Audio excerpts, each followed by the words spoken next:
Akkam jirtu kabajamoota fi jaalatamtoota hordoftoota biiftuu Oromoo bakkuma jirtanitti nageenyi keenya kan kabajaatiif kan jaalalaa isin haa ga'u isiniin jenna. Itti aansuudhaan oduu wayitaawaa kan soora gurraa ta'an qabannee dhiyaannee jirra. Hanga dhuma sagantaa kanaatti nu wajji turaan affeeraa keenya.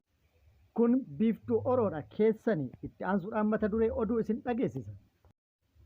Oduun jalqaba obbo Lammaa Magarsaa cal'isa yeroo dheeratiin booda sagaleen isaa dhagamee jira. Sagalee isaa dhageessiseen biyya balleessitanii jirtu. Ofillee baddanii biyyas balleessitanii jirtu.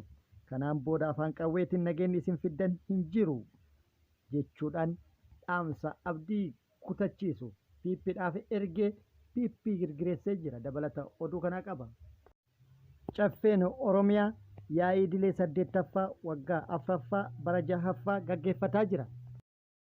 Yaa'ii caffee Oromiyaa kanarratti haasaa kan taasise obbo Shimallis Abdiisaa pirezidaantiin naannoo Oromiyaa dhaadatee jira. Gama kaaniin immoo jajellee jira. Kan dhaadate waraana bilisummaa Oromoo irratti yoo ta'u, waraana bilisummaa Oromoo balleessuuf hawaasa dirmachiisuun yookaan immoo gargaarsifatuun akka tarkaanfii irratti fudhatan beeksisanii jiru. Gama kaaniin immoo waraana bilisummaa Oromoo gananii warroota harka kennatan kan akka Jaalsanyii Nagaasaa isin gootota Oromooti jechuudhaan jajee jira. Akkasumas caffeen Oromiyaa muudama garaagaraa raggaasisee jira.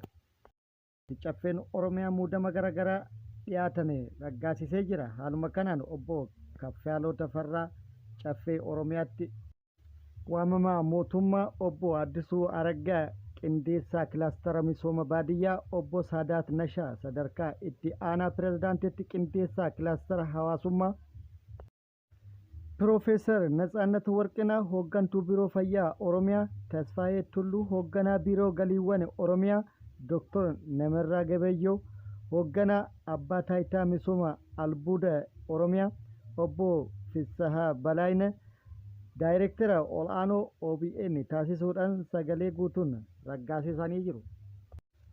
Oduun itti aanu Hingaabuu Buuftuun itti fufee jira. Washington DC irratti uummataan wal argee jira. Uummataa fi hawaasni haala baay'ee ho'aan simatee jira.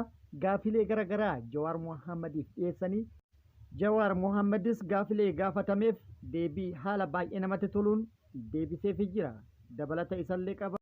Oduun itti aanu oduu oolmaa Oromiyaati. Oduu oolmaa Oromiyaatiin waraana bilisummaa Oromoo gidduu fi waraana mootummaa gidduutti Oromiyaa bakkoota garaagaraatti deemaa jiru itti fufee jira.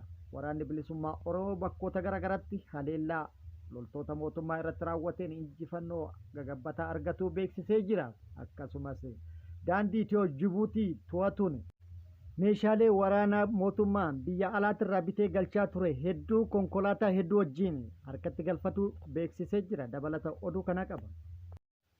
Guutuu oduu kanneeniitii fi oduu biroo wajjin isin wajjin katoo ani Bariisoo Ganamooti. Guutuun oduu akka itti aanu kanatti isiniif dhiyaata. Pirezidaantii naannoo Oromiyaa duraanii obbo Lammaa